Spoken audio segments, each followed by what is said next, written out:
అలాంటి స్త్రీతత్వాన్ని తెలియచేయడానికి వర్ణించడానికి మాటలు కానీ పదాలు కానీ సరిపోవు.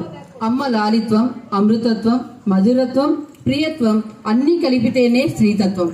అందుకే త్రిమూర్తులు సైతం తమ సహధర్మచారులైన పార్వతి, లక్ష్మి, సరస్వతులను ఎక్కడెక్కడ పెట్టుకున్నారో మనకు తెలుసు కదా.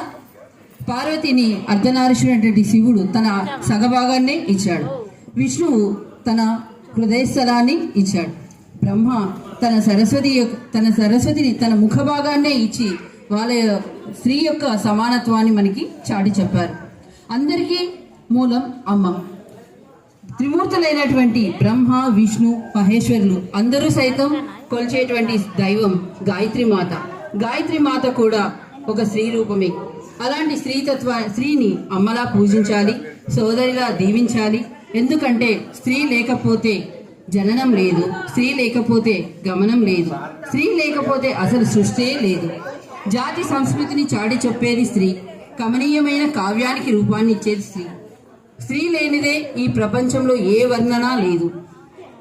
స్త్రీ యొక్క మేలుకొలుపుకైనా మమతల కోవెలకైనా మూలాధారం స్త్రీ, మూల స్తంభం కూడా స్త్రీని. కాబట్టి నిరంతరం స్త్రీని ప్రతి నిమిషం మన కోసం పరితపించే మహిళామూర్తులను గౌరవిద్దాం, ఆరాధిద్దాం, పూజిద్దాం.